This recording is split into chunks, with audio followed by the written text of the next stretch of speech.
Guys, welcome back to the channel. Hi, y'all.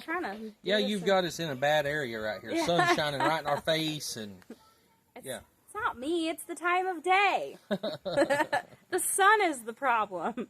Nah, just kidding. Anyway, so, update on the storm that came through. We got a lot of rain. We got according to Gary over at SLR, his rain gauge said 3.5 inches. Yeah, I watched their video. Yeah, that sounds about right. Yeah. So, 3.5 inches of rain in a very short period of time. I mean, probably an hour or so. That's why we had flash flood warnings and we had tornado warnings and all kinds of stuff. And then there was a lot of wind. There was a wind gust that come through, Wiley. Tell them about it. Oh, yeah. This was actually before the storm. Yeah, right. It wasn't even raining yet. But, of course, that's the storm moving in, you know, with the inflow and all that. There was a gust of wind come through that I almost thought camp was just going to blow away. Yeah, I didn't think we was going to have a roof. I didn't think we was going to have nothing left. Our pop-up tent that we usually keep over our generator over here is toast. It ruined it. Yeah. It was just one of those Walmart, like $50 Walmart ones, but we haven't learned our lesson yet. Yeah. You gotta buy like the ones that are $100 or more if you want a decent one. Yeah, those cheap ones don't last very long in the real world. Yeah. And so, Jen and Amber's idea with their little gutter system here, very well thought out, just not executed all that well. Yeah. I'm assuming is what happened was somewhere along this area must have been a little loose and sagged down and all the water built up in it, and you can see right here where the tarp ripped in half. And it's actually ripped twice right there. Yeah. And so it didn't work out all that well. It should have went, the water was supposed to go on down to the other end, and I guess it caught it right here, and too much weight, ripped the tarp, and this board they have across here, it also ripped it off. The whole 2x6 was still attached to the tarp, but it was laying down on the side, so Wiley and I are out here. It was pouring down rain. We were trying to get it to go back up, and Wiley was like, that's good enough. Let's not ruin our drill getting it too wet. Because here I am with a DeWalt drill out here trying to do this, and it's getting soaking wet, and I was afraid I was going to ruin it. So I was like, we just threw it up, and I actually poked a couple of holes in here to keep it from where the water would just drain out to keep it from tearing anything else up. And yeah. Yeah. I got to say, though, I do have to say, the goal was to not have a river running through camp, because we're obviously where we're standing is higher ground than that wall. And then also the other side. When Wiley built the pad, he did a really good job sloping it just enough to where water runs off. It doesn't puddle up in there ever. And I gotta say, our goal was to keep a river from running through camp, because before we had done this, the tarp was just pulled down to the side of the bus, so all of that water would have just come straight down. And, unfortunately, most of it did, I think. When we were out here, that was all. I was up past my ankles in mud, walking around down there. I had to take a shower afterwards, wash shoes, and I take my shoes off because they kept sticking in the mud, so I was all barefooted. But we did not have a river running through camp. No, our floor got wet. It did get a little wet. But it wasn't a river. But it wasn't a river, so yeah. Whereas before, like in the past, before we worked on like the drainage and stuff here, I got up in the middle of the night and there was literal running water through the floor. Yeah. That was not the case.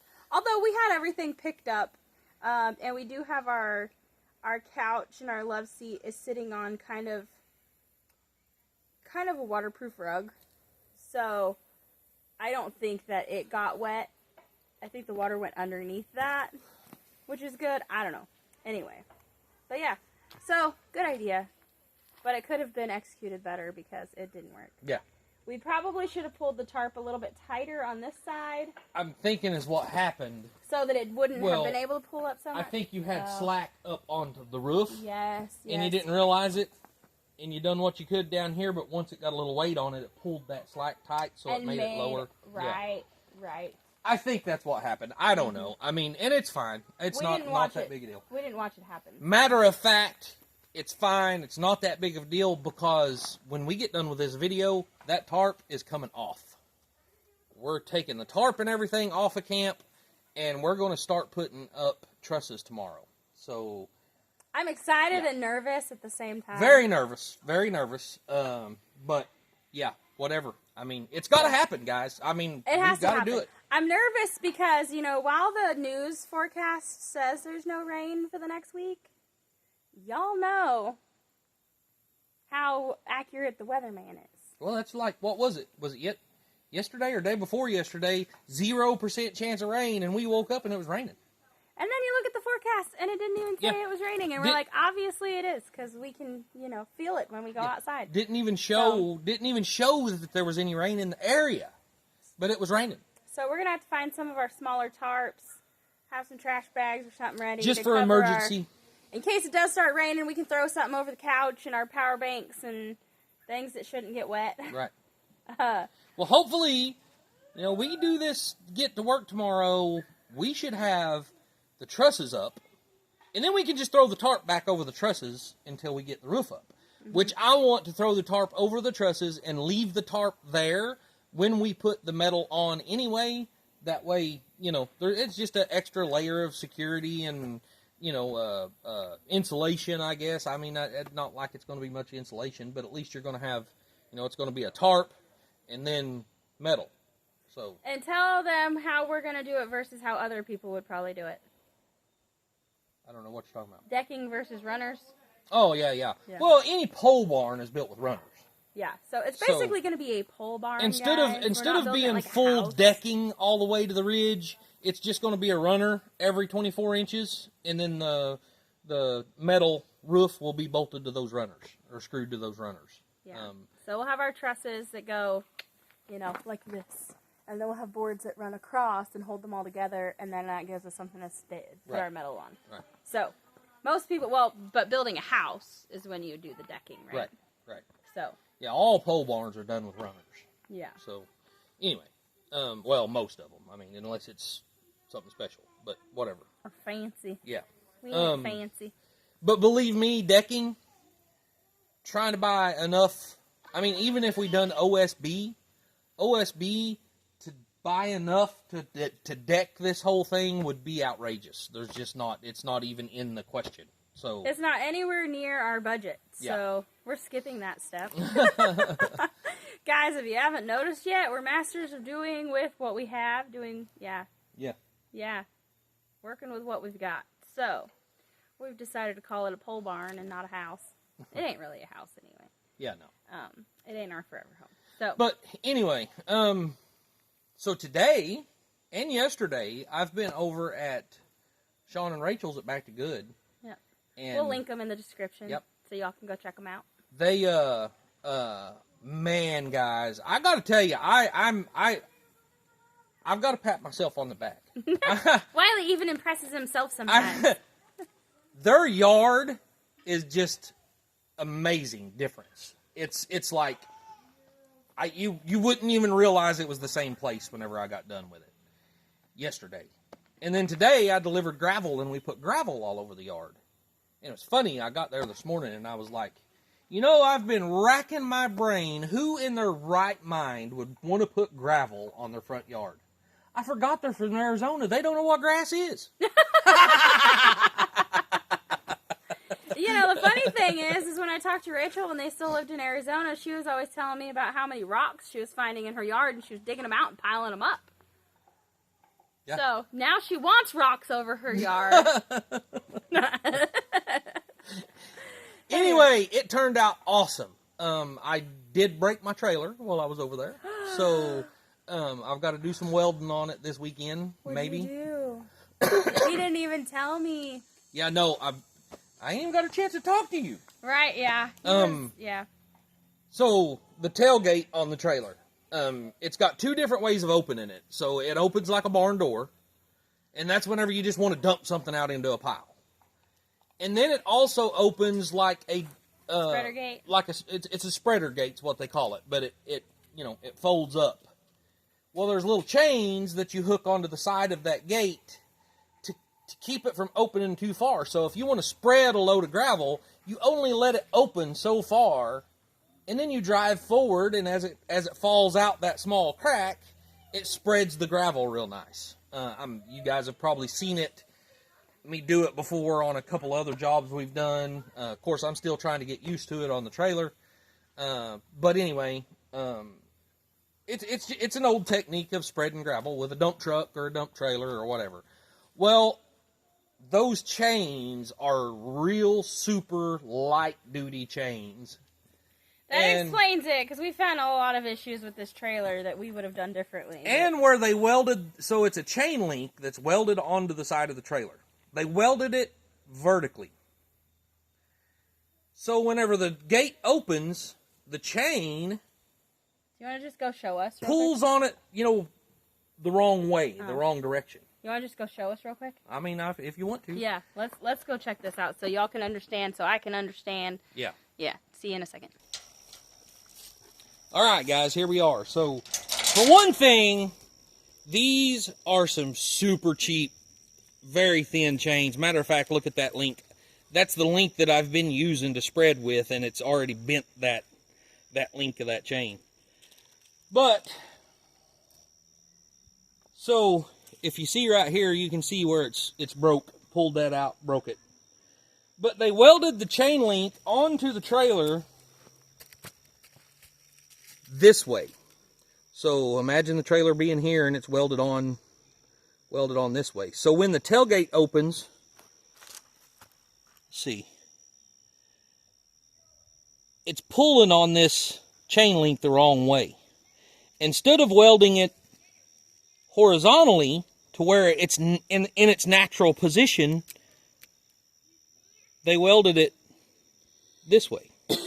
Which makes no sense to me whatsoever. So, I don't know if you can see it from there or not, but it welds onto the trailer this way and was pulling on it the wrong direction. Anyway, so I've got to weld the link back on, cut this all off, grind it all down. Is that a chain link? On. Yes, that was a chain link that was welded just like that right there. Oh my goodness! Here, let's just give y'all a close up of this. Okay, go ahead, show them. So that chain link was welded like this, which caused it. Whenever it's pulling on it this way, which makes no sense why they would design it that way. Why not weld it this way where it's in its natural position to be pulled on? Right. So anyway, that's what broke on both sides. Normally, I wouldn't have that problem. We gotta step back further. But so they can see us, or I'll just adjust this. Yeah, I can't. You can keep talking, but normally I wouldn't have that problem, but with the amount of rain we got, the rock that they loaded on me was super wet. So whenever I was dumping, usually you get up so far and then it starts kind of trickling out. Mm-hmm. Well, it wasn't doing that, so whenever I got up so high, it all just went whoo, and hit the tailgate and broke the chain. Gotcha. Because it was all stuck because it was too wet and hit the tailgate and broke the chain. I mean, that was an issue. The way they have this thing put together was an issue. Simple fix, no big deal to re-weld it back on there. I'll probably get that done this weekend, hopefully. But main focus is getting started on roof on camp. I would love to be able to get all the trusses up this weekend. Fingers crossed. Then we're going to have to start making runners and be able to put metal on. So, but anyway, that being said, that was my day today. I just got home. Me and Jen pretty much got home at the same time. And like I said a while ago, I haven't even had a chance to update her on what all happened today. Yep, I took Emily. Well, Amber and I earlier went to Waldron and went and bought some more meat at the sale barn, went and bought some more beef.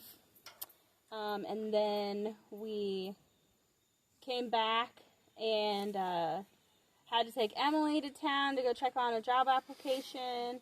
And then we went to Walmart and bought some potatoes and fruits and vegetables and things like that. And then we came home. And then I was like, hey, Wiley, we need to give people an update on how our tarp didn't work out. So I don't know if we've explained it or not, but I was working on a job up north of town the other day, and about 11 o'clock it started raining real hard. And, of course, doing dirt work and raining don't mix. So, you know, I told the guy, and it was just a storm that was passing through. It only took about an hour for it to move through. Don't tell him where, though, because I don't, Emily's safety and all. So I told the guy that I wanted to go, you know, grab lunch and let this storm pass over, and then I'd be back to help to finish working on it.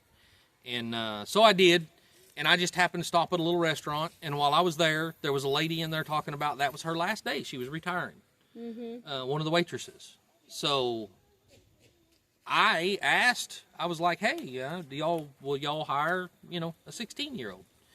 And they was, you know, sure, yeah, I don't know why not. Here's an application. So anyway, Emmy filled out an application, and that's what they went and checked on today. And, you know, I guess they've already hired somebody, and they're going to see how that works out, and Emmy's the next on the list if everything works out. You know, I mean, Emily's had a job before. She worked at Brahms. It's a fast food restaurant, kind of like they did ice cream and hamburgers and stuff like that. I don't even know. Dairy Queen is I guess it's kind of like a Brahms. Yeah. But anyway, yeah. So she's had a job before, and she really enjoyed having her own spending money. Yeah. And she kept that job. She would probably still have that job if we didn't move from Oklahoma. Right. She's also done a lot of house cleaning. She house cleaned for our neighbors for several years. I mean, I think the neighbors started paying her to come over and, you know, scrub their bathtub and stuff because they couldn't, it was harder for them to get down and do those hard things. And so mop the floors and just kind of do the deep cleaning stuff once a week. They started paying her to do that when she was like 12 or 13. And she did that every Friday for several years. Yep. But yeah, she hasn't been able to find a job since we've moved here. There's just not a lot of job opportunities, especially for young people. And because it's a small town and there aren't a lot of job opportunities, I'm sure that most of the employees' places are probably older. I don't really know, like adults, but it'd be a really good opportunity for her to get to work at this little place because I think it'd be an awesome experience for her, and I think that she'd make a good employee. I mean, I know she would because we'd get compliments from her boss all the time at her last job. Right. About how, you know, compared to her peers, of course she was 14, and they're like, she works harder than a lot of the adults that work here, and, you know, she's not like most teenagers that just stand around and play on her phone all the time, and she's got a good attitude, and she actually cleans underneath things and not just around stuff, and it made me feel good like we're doing the right thing as parents. So I think that she'd be good at it. But anyway, yeah. I guess that's it. This video is way longer than I planned on it being. We just wanted to give y'all a short update, and it ended up being like 20 minutes long, but that's fine. We got to get off here, and I'm going to try to get this video out today, and then we've got a couple hours to work before Wiley's live stream starts tonight, and but we're going to try to get this tarp off. Yeah, then that's nothing but just untying some ropes and pulling it down. I mean, so it ain't going to it shouldn't take long to do that. Well, and we got to unscrew that board that we put up there. Where we... And before we can do trusses, don't we have to put the 2x6s up? Yeah. But I have to have all that off so I can set my laser up there and get a mark. Gotcha, okay. Okie doke, we gotta get to work, guys. Yep. It's the end of the day and we're just now getting started. Yep. That's why we don't ever get anything done right here. Alright, we love you guys. We'll see you on the next one. What do you say, Wiley? As always, work hard, stay humble, and love God. Amen.